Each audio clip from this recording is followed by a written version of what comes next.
Boom, here we are, Sports Bet Betting Insight today. Pauly and Teddy, Thursday, June 28th. We'll get to the San Francisco 49ers coming up. Jimmy Jesus, 7-0 all-time as a starter. We'll get to the 49ers, the sexy pick to win the Super Bowl. Also, our biggest guest we've had on the show, and fresh off an appearance on Colbert. Teddy will kick that around coming up in 5 minutes. And bad beats, bad bets, bad for the books. No big game breakdown today. We got the great guest and the shot clock before we get out of here. Bad beats, bad bets, all the bad beats last night. Let's start in soccer again, World Cup. Switzerland, I thought it was a gift. Costa Rica came in, hadn't scored in the entire World Cup. 2 goals he thought would be enough for Switzerland. The PK in the 93rd minute. Costa Rica gets the draw. Switzerland does advance, though. The 60-cent move on Switzerland as well here in Vegas, $1.30 up to $1.90. They couldn't get the win. Mexico, Sweden under 2.5. 0-0 at the half. Sweden gets 3 second-half goals, including an own goal. It's been a record for own goals. We're up to 8 now. A good tweet that the own goal might get the golden boot, the golden ball, as we have 8 own goals already. Sweden wins. Mexico gets to advance because of the shocker we'll get to with South Korea in a second. 2 vicious beats again, and there's more added time goals, which has been the whole story of this tournament. I mean, really, Paul, it has been a major betting story. It's the same things we've been talking about. The extra PKs. Guess what? Extra PK, boom. Turns Switzerland into draw. What are we talking about? The extra time goals, the late goals. What happened? Boom.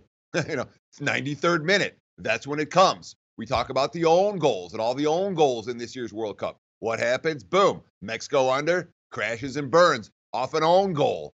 Those are tough beats, no question about it, but it's the same themes that have been pretty consistent throughout the course of the World Cup so far. Savvy bettors should probably start paying attention to some of these themes. Yep, the PKs and all the added time goals. Blue Jays, horrible beat. Plus 190 down to 170, led 5-0. Led in the 9th, Bregman with the 2-run walk-off homer. Tough beat if you had the Blue Jays, and a vicious beat if you had the Pirates game under. I hope you got 8 to get the push. 7.5 or 8. 8 was available. 3-0 in the top of the 8th. And the Pirates get 4 in the 9th. Familia couldn't get an out. 5-3 Pirates. Yeah, I still don't understand what Familia was doing in the game off a laborious performance the night before. But he was there in that contest. This was one you could really see coming. As Pittsburgh got going, you could see the Mets collapsing. And almost the same story with Toronto, where, another one, when you're watching it live, you're like, yeah, the Jays are in trouble. They're up 5-0 and they're in trouble into the 9th inning. Bregman with the walk-off. And that, from coming from behind, that's as much about a no-sweat decision as you'll get for Houston. It just felt like they were going to come back and win that game. Although finally, the Astros win a game and don't cover on the run line. All right. Vicious beat in the College World Series. Arkansas was 1 out away from winning it all. They were 42-0 on the season when they led after 8. 1 out away, a pop-up that drops. New life for Oregon State. They tie it. Then they hit a 2-run shot. They win 5-3. Winner take all tonight. Series tied at 1. You're 42-0 on the season and 1 out away, and that happens, and Oregon State gets the gift. And teams don't come back from that. I'll tell you that. When you talk about who's going to win this College World Series, you're 1 out away. You got 3 guys looking for the pop-up. Oh, where is it? Bop, falls in between them. And then you give up the game tying hit and the game-winning home run. Looking to the future, I don't think Arkansas will be able to bounce back, although that's fully reflected in the betting marketplace. But, when a team like Oregon State, a veteran team like Oregon State, gets new life, they took advantage of it last night. Brutal beat if you had the Hogs. And here it is, one of the biggest upsets in World Cup history. Germany went off an $8 favorite at the Westgate. South Korea was 20-1. And they shocked the world and beat Germany 2-0. Germany out. They finished in last place. They were minus 2,000 to advance. 2 bettors at the Westgate bet 1,000 on that to win $50. No soup for you. And I can't believe that the 3rd time in a row and 4 out of the last 5 World Cups, the defending champs can't get out of the group stage. In the last 6 World Cup appearances, Germany had lost 1 combined match in the group stage. They were lucky they got a win. The only win was in the last few seconds against Sweden. They go out Korea with the huge win, 2-0. I can't believe it. They only scored 2 goals. They finished in last place, and the defending champs are going home. Minus 2,000 to advance, minus $4 to win the group. So was that a Muhammad Ali shock the world or a Fab Five shock the world? Just trying to get the clarification there, Pauly. Which one was it? I don't know what you're talking about. Yeah, shock the world, the famous Muhammad Ali quote. The Fab Five did it when they went to the Final Four when they were all freshmen. It's a quote that stood out to me that I remember. But yeah, okay, sorry, I sent you a reference you didn't get. Germany. I don't know. I don't know what the Fab Five had to do with that. I mean, I don't know what the they copied Muhammad Ali. Yeah, this was a monumental upset here. This was staggering to think 20-1, and they're minus 2,000 to advance. I'll put it in perspective for you because you threw something stupid at me. It's a 16 seed over a 1 seed. It's the same odds as Baltimore County beating Virginia. Sure, and that's what it was Baltimore County beating Virginia. But Germany, although Germany didn't play like Virginia, and when you talk about this trend of the teams that won the cup failing to get out of group stage, next time the World Cup rolls around and you see the winner of this year's cup at minus 2,000 to get a group, maybe you look the other way. But here's the big tickets that have cashed already in the World Cup. Argentina, Iceland draw, plus 360. Mexico, 6-1 to beat Germany. Switzerland, Brazil draw, plus 330. Japan over Colombia, plus 450. Croatia over Argentina, 3-1. Saudi Arabia to beat Egypt, plus 350. 20-1 with South Korea. Spain, Morocco draw, plus 350. A lot of those late goals that either caused the draw or a team cashed the ticket as a result. And we're not even into the knockout stage yet. What a World Cup it's been. Also, Orioles plus 107 went off the favorite, lost in extra innings. I don't understand the Orioles money. They're pathetic. Mariners go try to get the broom out today. Padres plus 121 down to 106. They lost 5-2. Bad for the books. Big steam on the Yankees under 9 down to 8. They were shut out 3-0. The Diamondbacks under 8 down to 7.5. Under minus 125. 2-1 final. Welcome back, Robbie Ray. First place D-backs getting Ray and Shelby Miller back. Sure, and Ray off a gem last night. He impressed the heck out of me. Not a performance that I expected to see in that contest. We talk about the sharp money for Baltimore. I had a long discussion last night with a guy I've known, the better part of the last 20 years, most of my tenure in Vegas. A guy who was telling me, who used to be the sharp money, respect the sharp money. He's saying now, well, the sharp money, it's just money now. It's not the same. Sharp money came on Baltimore. Baltimore is a terrible team. Sharp money came on the Padres. The Padres are ice cold right now. And of course, bettors, the sharp bettors, lost both those contests. As for the Yankees under, this run of under continues. To see the books price a Yankees total at 9, got bet down to 8. But just to even price it in that range, bookmakers got what they deserved on that one. They're sleeping at the wheel when it comes to this incredible run of Yankees unders that has been as consistent a moneymaker as you'll find in baseball throughout the month of June. All right, no big game breakdown. Nobody cares about baseball. The ratings prove it. Also, the soccer, already 2 matches are underway that are huge in Group H, but also coming up, a fascinating handicap. It doesn't mean anything because they're both through, but England and Belgium, nobody wants to win. You're better off losing. No incentive to win. This could come down to fair play points. The total 2.5. If this better not go over. I don't see how. Kane's not going to start. Belgium's supposed to rest guys, so everything's square as far as the goal differential, the goals scored, everything's equal. So it'll come down to fair play points if there's a draw, and then who knows? They could be drawing lots as well. But how about over 3.5 bookings in that one as well? And then Tunisia and Panama doesn't mean anything, which leads us to a big time interview. Tell people who this is and a little bit about why you wanted to talk to him.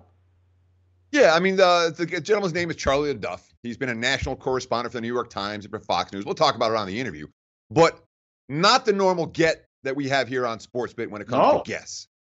And the reason, number one, I've been friends with him for 30 years. But number two, I want him on he offered, and I wanted to have him on the show because I thought the concepts were very, very real. He talked a lot about the election in 2006, that nobody saw Trump coming, and all the smart money, Hillary.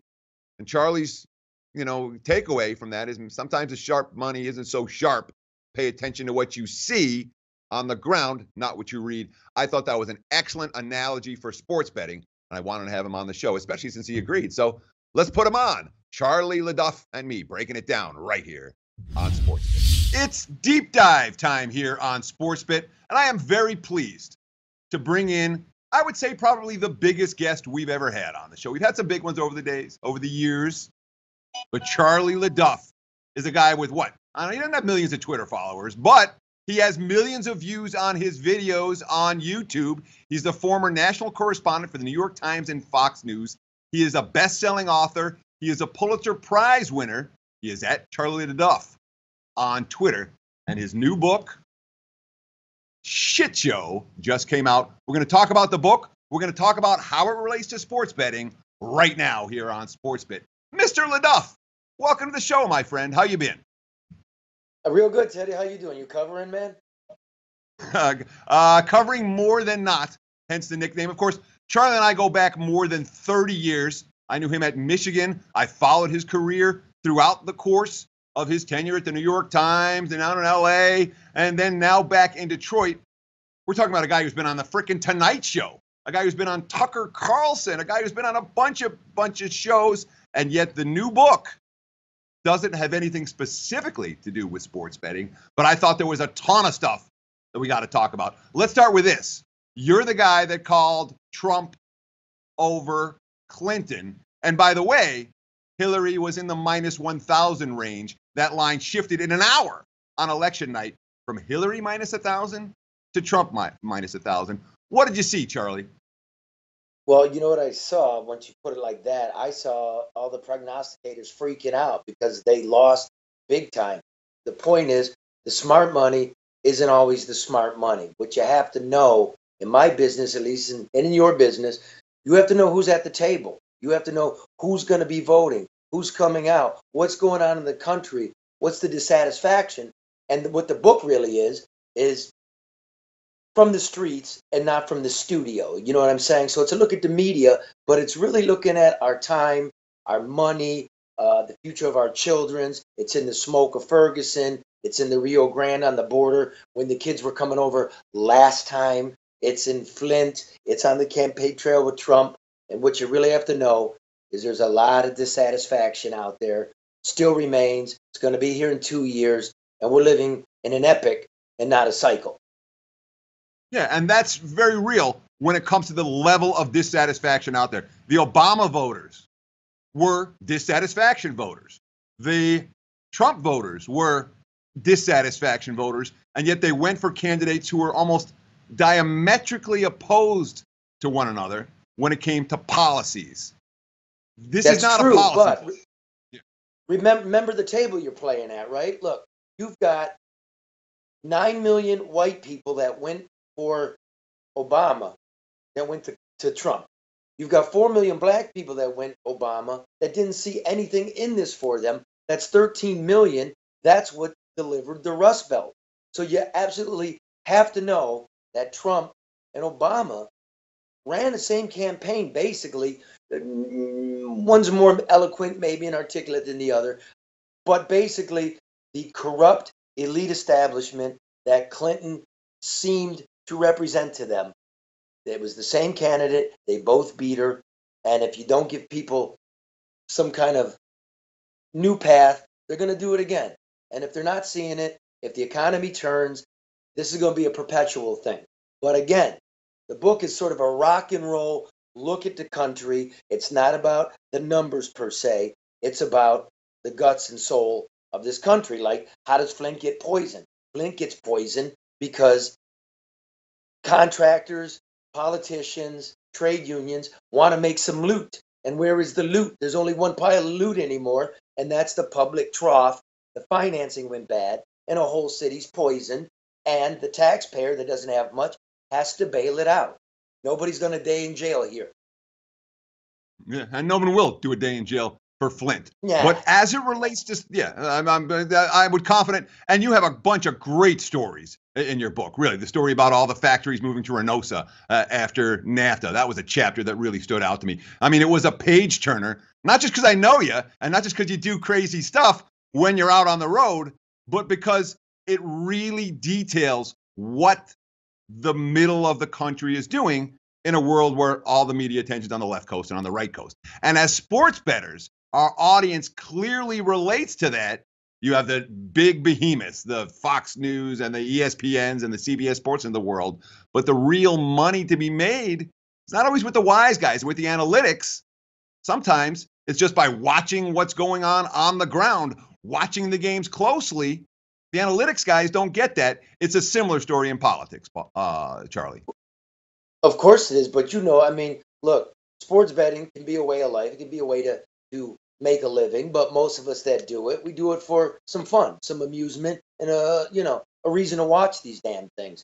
But politics, big money in politics, is serious. That is across the board. It's all of our life, right? So again, my grandpa made the morning line at the Detroit race course, and his method was stay away from the track because this thing doesn't get built on everybody winning. You come here, it's a diversion.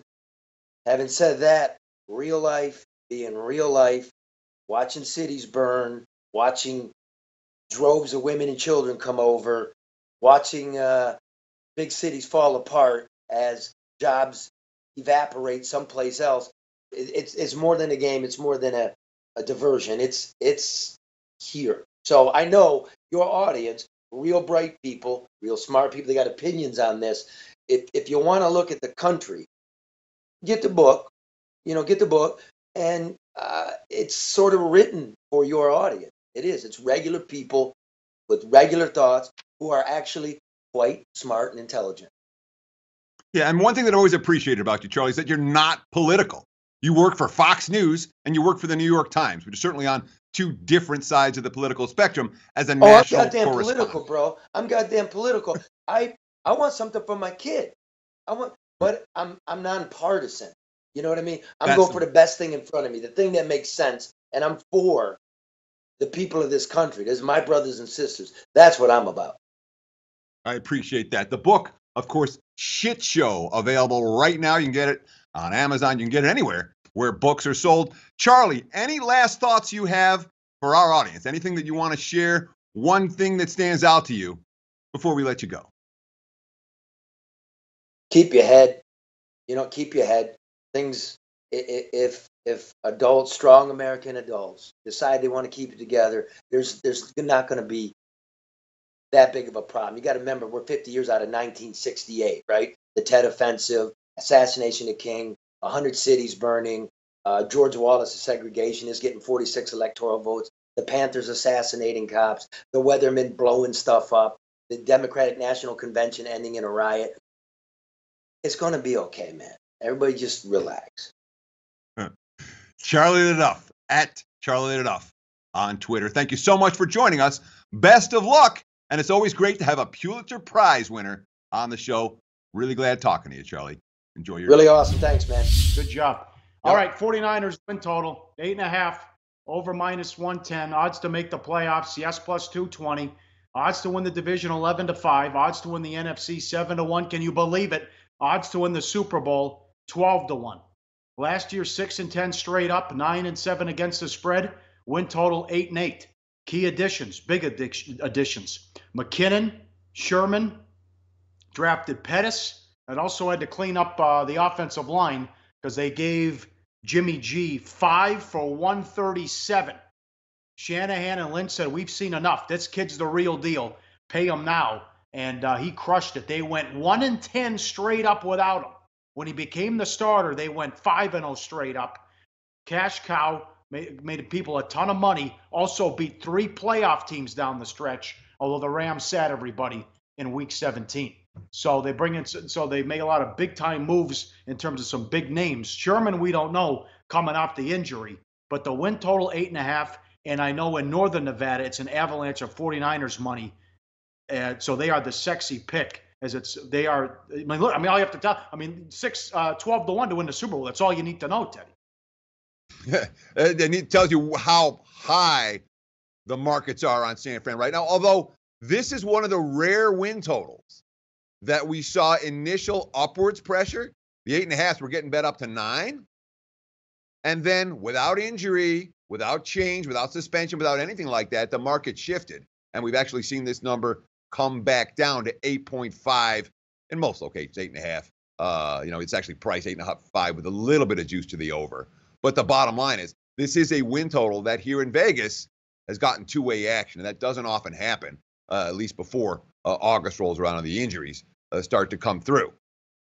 I would call, and I've been betting season wins for the better part of the last 20 years. My whole time in Vegas is one of my favorite bets. That's one of the reasons we go through every team throughout the course of the summer months. I'm doing my prep. I'm trying to share some of it with you. And I honestly think that last year's 49ers under bet was the worst bad beat I've seen in a season win total ever. San Fran under 5.5. They're 1-10. They're hopeless. They're absolutely hopeless. And all of a sudden, some kid named Garoppolo comes in, and lo and behold, the 49ers are not just good. They're a juggernaut. They win 5 in a row. They beat 3 playoff teams. You talked about it. It was a truly They weren't going to play him. I know. They also weren't going to play him because the offensive line was so bad, and they didn't want to get him hurt. He got in there in that Seattle game and threw a touchdown on the final play because of an injury. And then, you're right. The rest is history. He didn't lose. So it was a brutal beat. Now it's a matter of, okay, Garoppolo's perfect as a starter. Expectations are sky high. They spent a ton of money. I mean, again, San Fran, big buyers in free agency. We talk about Richard Sherman, Weston Rickberg, Jerick McKinnon from Minnesota, 4 years, $30 million. Jonathan Cooper to shore up the offensive line. No shortage of big money additions, and all with guys who are expected to have an impact right away. Obviously, we didn't put in that kind of money, but San Fran, for a 6-10 team, A, they spent a lot of money, and B, they made a lot of win-now moves. And, of course, one of those, as you mentioned, was signing Garoppolo to that 5-year deal. He's Jimmy Jesus is the man, and he's 7-0 all time as a starter in the NFL. And I think he'll make anybody look good. Well, you can't give them all the credit, though, because they had some bad luck to start the season. This is all right in a row. Lost by 3 at Seattle. Lost by 2 at home against the Rams. Lost in overtime by a field goal at Arizona. Lost by 3 against the Colts. Lost by 2 to the... they lost 5 games in a row by 3 points or less. Yeah, no question. But they were the kind of team that was going to lose 5 games in a row by 3 points or less. The defense wasn't great. The offense wasn't great. And that's putting it mildly. So I wasn't shocked that I was actually more shocked that they were competitive at that stage than they were losing ball games. But it's not like this team filled all of their holes. I don't love their receiving core. I really don't. Marquise Goodman, he's not a true number one. Pierre Garçon, Trent Taylor, the second-round rookie Dante Pettis is not a receiving core that I love. You have a defense that certainly, they're relying a lot on Richard Sherman. And Richard Sherman, he's 30 years old.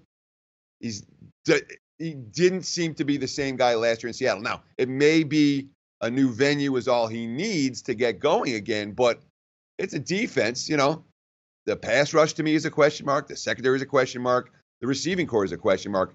That's a lot of question marks for a team that's being priced like a Super Bowl contender. A team that, by the way, won 6 games last year, not 12.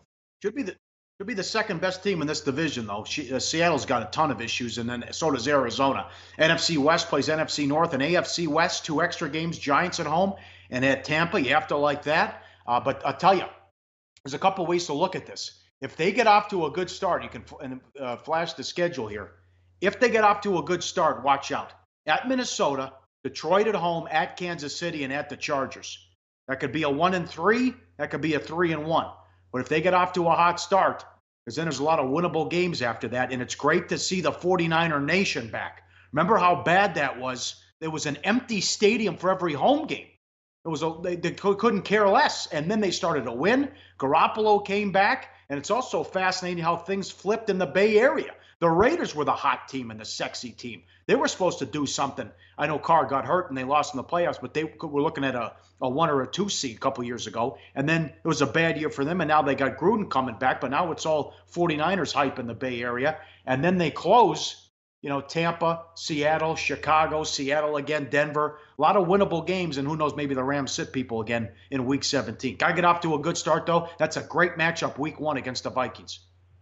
Yeah, it sure is. And that really is key when you talk about that initial start of the season. At Minnesota, at KC, at the Chargers, at Green Bay.